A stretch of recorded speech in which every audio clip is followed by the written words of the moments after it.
எனக்கு கிடைக்கலனா அப்புறம் நான் உயிரோடவே இருக்க மாட்டேன்டா. நீ என்னை ஏமாத்திடுவியாடா? ஐயோ, டோன்ட் பி சிலி. நீ எதுக்கு இப்படிலாம் பேசுற? நான் கல்யாணத்தை பத்தி பேசும்போதெல்லாம் நீ எஸ்கேப் ஆயிடுற. நான் ஒன்னும் அவ்வளோ முட்டாள் இல்ல. இதுதான் ஆம்பளைக்கும் பொம்பளைக்கும் உள்ள வித்தியாசமே. இந்த பொம்பளைங்களே இப்படிதான் ஏதாவது கனவு கண்டுட்டே இருப்பாங்க. ஆனா நாங்க ஆம்பளைங்க அப்படி கிடையாது. Very practical. உன்னை கூட்டிட்டு போய் வாடகை வீட்டை தங்க வைக்கவோ பட்டினி போடவோ நான் தயாரா இல்ல. தங்க வைக்கிறதா இருந்தா பெருமையா ஒரு ராணி மாதிரி. வில்ஃப்ரெட் மகாராஜா இப்ப என்ன பிச்சைக்காரனா? ஹே கமா நிரோஷா, கோடிக்கணக்கா பிசினஸ் பம்பிங் பண்ண அது திடீர்னு வித்ட்ரா பண்ண முடியாது. எனக்கு இந்த துபாய் ப்ராஜெக்டுக்கு அர்ஜென்ட்டா ஒரு 50 லட்சம் தேவைப்படுது. Otherwise I lose the amount that I already invested amount. இதெல்லாம் நீ என்கிட்ட சொன்னா நான் என்ன பண்றது? தினம் நீ கோடிக்கணக்கா கையாடிட்டு இருக்கல, அதுல இருந்து நீ கொஞ்சம் காசு எனக்கு எடுத்து கொடுக்கலாம்ல. என்ன அப்படின்னா? இப்போதைக்கு ஒரு அட்ஜஸ்ட்மெண்ட். என்னோட 2 கோடி நஷ்டமாகாம இருக்க நான் 2 மாசத்துக்குள்ள திருப்பி தந்துடுறேன், இன்ட்ரெஸ்டும் அசலும் சேர்த்து. Don't you believe me? போடா இங்கிருந்து. It's not as simple as you make it seem. Govindan குட்டி பத்தி உனக்கு ஒன்றும் தெரியாது. ஆமா, தினம் லாக்கருக்குள்ள போய் அந்த ஆள் காசு என்னையா பார்க்க போறான். நீ அந்த கணக்கெல்லாம் பர்ஃபெக்டா வச்சிருந்தா போதும், அந்த ஆள் கம்ப்யூட்டர் நம்பிடுவான். இருந்தாலும் நீ என்ன வச்சு என்னென்ன வேலையெல்லாம் செய்ய சொல்ற? நீயும் நானும் மட்டும் இருக்கிற ஒரு உலகத்துல நம்ம கனவு காண ஆரம்பிச்சு எவ்வளவு நாள் ஆச்சு? நம்ம 2 பேரும் ஒன்னா வாழணும். வேணும். உன்னை நான் யாருக்கும் விட்டு கொடுக்க மாட்டேன். உன்னை நஷ்டப்படாம இருக்கிறதுக்காக நான் என்ன வேணாலும் பண்ணுவேன். ஐயோ, இவெல்லாம் ஒரு மனுஷனா? கூட வேலை செய்யற பொண்ணையே கெடுக்கணும்னு பாத்திருக்கான். இந்த ஆளு இவ்ளோ சீப்பா இருப்பான்னு நான் கனவுல கூட நினைச்சு பார்த்ததில்ல. எனக்கு இப்ப அது ஒரு பெரிய விஷயமா தெரியவே இல்ல. அவசரம் கிடைச்சா எல்லா ஆம்பளைங்களும் இந்த மாதிரி தான் இருப்பாங்க. என்ன இருந்தாலும் மஞ்சு, புருஷனை உயிருக்குயிரா நேசிக்கிற நீ உன்ன மாதிரி ஒரு நல்ல பொண்டாட்டிக்கு எப்படி இதெல்லாம் தாங்கிக்க முடியும்? ஆமா ஆமா, இவள மாதிரி அடக்க ஒடுக்கமான பொம்பளைங்க வேற யாராவது இருக்காங்களா இங்க? எல்லாம் புருஷனோட விருப்பம் தான். கோவிந்தன் கிட்ட சொல்றதை விட இவளுக்கு எதிர்த்து பேச கூட உரிமை இல்ல. இனி இப்ப என்ன சொல்லி என்ன பிரயோஜனம்? அந்த ஆள் கூட இவ ஒரு குழந்தைய பெத்து போட்டுட்டால. நான் மட்டும் இவளோட இடத்துல இருந்தேன்னா அந்த செகண்டே அவனோட உறவை முடிச்சிட்டு வந்திருப்பேன். நடந்தது என்னமோ நடந்து போயிடுச்சு. என்ன பொறுத்த வரைக்கும் இந்த பிரச்சனைக்கு ஒரே ஒரு தீர்வு தான் இருக்கு. நீ சொந்த கால்ல நிக்கணும். அதுக்கு இப்போ ஒரு வேலை வேணும். போஸ்ட் கிராஜுவேட்டா இருக்கிற பொண்ணுக்கு இப்ப வேலை கிடைக்கிறதா கஷ்டம்? இது எனக்கு விருப்பம் இல்லாம ஒண்ணும் இல்ல. இங்க பாரு மஞ்சு, நம்ம சொந்த கால்ல நிக்க ஆரம்பிச்சிட்டோம்னா அப்புறம் யாருக்கும் பயப்பட வேண்டிய அவசியம் இல்ல. அசிங்கப்பட்டு நம்ம இவங்க முன்னாடி எல்லாம் கையேந்தி நிக்கிறதுதான் நமக்கு பெரிய அசிங்கம். இன்னையில இருந்து மஞ்சுவோட வேலை விஷயம், பாதுகாப்பு, இதெல்லாம் உன்னோட விஷயம் மட்டும் கிடையாது, எங்க எல்லாரோட விஷயமும் தான். அதோட எங்க பொறுப்பும் கூட. நீ இந்த மெம்பர்ஷிப் ஃபார்ம்ல கையெழுத்து போடு. யோசிக்கிறதுக்கு ஒண்ணும் இல்ல மஞ்சு, சைன் பண்ணு ப்ளீஸ். கையெழுத்து போடு.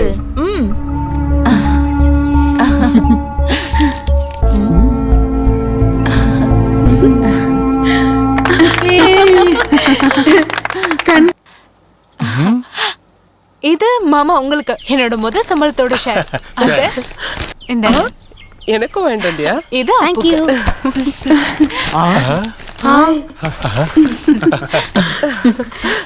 ரொம்ப நல்லா இருக்கு.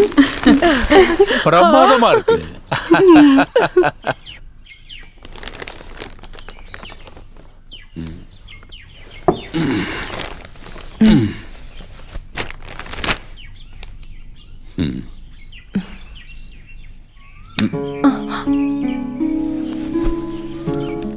மஞ்சு, நீ என்ன தோக்கடிச்சிட்டேடி.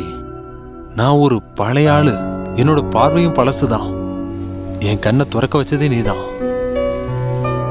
உண்மையை சொல்லணும்னா ஆம்பளைங்க எல்லாருமே சுயநலவாதிங்க தான். ஒரு பொண்ணை கல்யாணம் பண்ணி கூட்டிட்டு வந்து அவ சாப்பிட்றாளா தூங்குறாளான்னு மட்டும்தான் பார்ப்போம். ஆனா அதுக்கு மேல அவ மனசுல என்ன இருக்குன்னு பாக்குறதுக்கு நாங்க யாரும் முயற்சி பண்றதே இல்லை. பிறந்ததுலேருந்து ஓடி விளையாண்டு வளர்ந்த இடம், தரையிலே கால்படாம தூக்கி செல்லமா வளர்த்த அப்பா அம்மா எல்லாத்தையும் விட்டுட்டு ஒரு நாள் திடீர்னு புது இடத்துக்கு கூட்டிட்டு வரும்போது பொண்ணை பிரிஞ்ச அந்த அப்பா அம்மா மனசுல எவ்வளவு கஷ்டப்பட்டிருப்பாங்க. வயசான காலத்துல எந்த துணையும் இல்லாம இருக்கிற அவங்கள நினைச்சு நீ எவ்வளவு கஷ்டப்பட்டிருப்ப. அதுக்கும் மேல என்னோட அப்பா அம்மாவை நீ பாத்துக்கணும் ஒரு சுமைய வேற நான் மேல வச்சிருக்கேன். அதெல்லாம் ஊர்ல எல்லாரும் பண்றது தானே. அதெல்லாம் ஒரு தப்பான செயல் தானே. நாம என்ன கொஞ்சம் மாத்தி சிந்திப்போம். என்ன சொல்ற? நாம இன்னைக்கு உன்னோட வீட்டுக்கு போக போறோம். மாசத்துல 15 நாள் உன்னோட வீட்டுல உன் அப்பா அம்மாவையும் கவனிச்சுக்கிறதுக்கும் அவங்கள அன்பு செலுத்தி சந்தோஷப்பட வைக்கிறதுக்கும் உனக்கு ஒரு வாய்ப்பு. அங்க இருந்து அப்படியே ஆபீஸ் போறதுக்கும் உனக்கு கொஞ்சம் ஈஸியா இருக்கும்ல. ஆனா உங்களுக்கு கொஞ்சம் தூரம் தானே. ஏய், அத பத்திலாம் நீ ஒன்னும் கவலைப்படாத, அதெல்லாம் நான் பாத்துக்கிறேன். அப்புறம் கொஞ்சம் லீவும் போட்டுக்கலாம். அப்ப அப்புவ அவ இங்க சேஃபா இருப்பான். வீக்கெண்ட்ல நான் அவனை அங்க கூட்டிட்டு வரேன். அப்புறம் வண்டி இருக்கிறனால நீ வரலாமே. சரி, டைம் வேஸ்ட் பண்ண வேணாம், சீக்கிரம் கிளம்புவோம். கிளம்பு. சரி.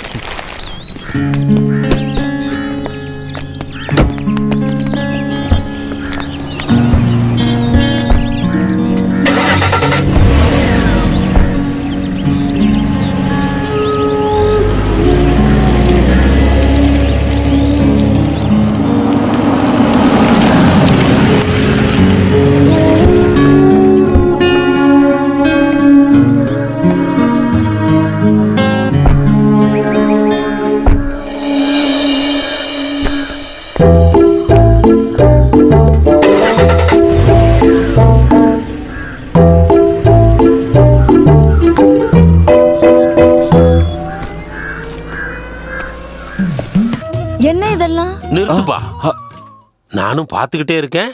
என்னத்த பாத்துட்டீங்க? அடுத்து வேற ஏதாவது வேலை இருந்தா சொல்லுங்க. நான் ஒன்னும் வெளியெல்லாம் ஒண்ணும் கிடையாதுல்ல. ஊரறிய உங்க பொண்ணு கழுத்துல தாலி கட்டின உங்க மருமகன் தான். அட நிறுத்துப்பா, எதுக்குப்பா இந்த நாடகம்லாம்? அதுவும் அப்பாவிகளான எங்க கிட்ட. கீதா விஷயமே அப்படி ஆயிடுச்சு. நீ தான் எங்களோட ஒரே ஒரு நம்பிக்கையே. அதே மாதிரி நீ எங்களை கைவிட்டினா இங்க பாரு. அது சரி, உனக்கு என்னதான்ப்பா ஆச்சு? எனக்கு ஒன்றும் இல்லை அத்தை. அத்தை, உங்க பொண்ணுக்கு தான் கொஞ்ச நாளாவே என்னை பிடிக்கவே இல்லை. என்ன மட்டும் இல்லை, என் குடும்பத்தையும். அந்த காலனிக்கு நாங்கள் குடி போனதுலேருந்து அவள் மொத்தமாகவே மாறிட்டா. நீங்களே பார்த்தீங்களே, அவள் போடுற ட்ரெஸ்ஸு, அவள் செய்கிற வேலையெல்லாம், புருஷன் என் மேலே அவள் வச்சிருந்த அக்கறை எல்லாமே மாறி போயிடுச்சு. அவள் இப்போ நம்மளோட பழைய மஞ்சு கிடையாது.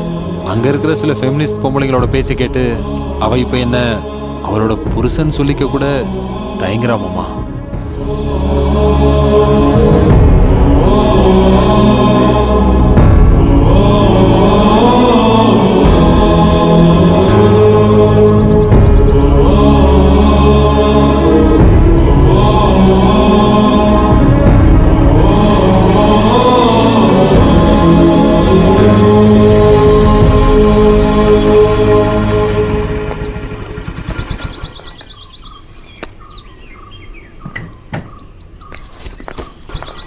மஞ்சு, அங்கேயே நில்லு.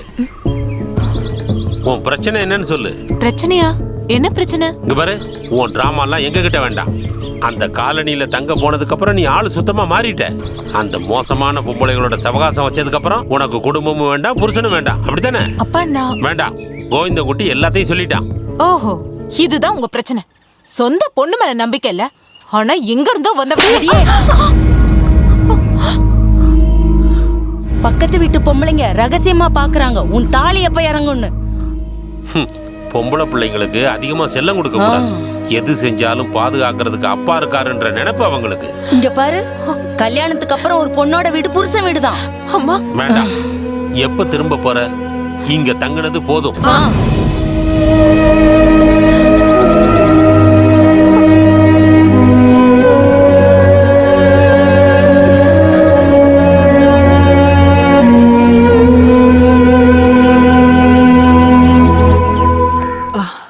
எங்க போற? உன் வேலையெல்லாம் இந்த கேட்டுக்கு வெளியில வச்சுக்க. போ போய்கிறது. பெருசு, முதல் தள்ளி நில்லு. உங்களை பாக்குறதுக்குலாம் நான் வரல, மஞ்சுவை பாக்குறதுக்காக தான் நான் வந்தேன். அவளை பார்த்த வரைக்கும் போதும். அடக்க ஒடுக்கமா வாழ்ந்துகிட்டு இருந்த ஒரு பொம்பளை பிள்ளையோட தலையிலேயே தேவையில்லாத குப்பைகளை தலையில திணிச்சு நல்லா இருந்த ஒரு குடும்பத்தை நாசமாக்கிட்டல. இதுக்கு மேல இந்த வீட்டுல உன்னை பார்க்க கூடாது. இங்க பாரு கிழவா, என்கிட்ட பேசுறப்போ ஒழுங்கா பேசு. நான் யாருங்கிற விஷயம் உனக்கு தெரியும்ல. லோக்கல் எஸ்ஐயோட பொண்டாட்டி தானா? நீ அந்த ஆளோட பொண்டாட்டியா இல்ல அந்த ஆளு உனக்கு பொண்டாட்டியா? யோ, இதுக்கு மேல ஏதாவது பேசுற செருப்பாலே அடிப்பேன். எதுக்குடி நீ செருப்பை மட்டும் கழற்ற? மொத்தமா அப்படியே கழற்ற வேண்டியதானே? அதான உன்னோட பாரம்பரியம். பெண்கள் சமத்துவோடு பேசிக்கிட்டு காலையிலேயே ஃபுல்லா மேக்கப் போட்டுக்கிட்டு பெண்கள் வந்துருவாங்க குடும்பத்தை கெடுக்கிறதுக்கு. நீ இது வரைக்கும் ஒரு சரியான ஆம்பளைய பார்த்ததே இல்ல. ஒன்னு விட்டன பாரு. என்ன அடிச்சிருவியா நீ? ஒன்னு அடிச்சது வை, என்னோட கைதான் அழுக்காயிடும். ஏற்கனவே என்னோட பையன் ஒன்ன அடிச்சு வரட்டான்ல, மறுபடியும் ஏன் வந்த? வெக்கம் இல்லாம தலைக்கு போதும், குளிக்கிட்டு வந்து போதுங்க. நிக்கிற. போ வெளியே.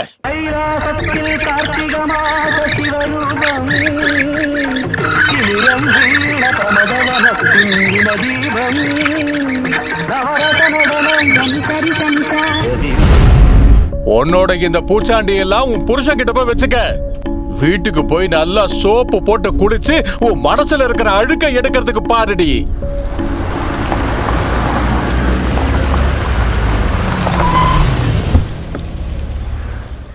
அக்கா அக்கா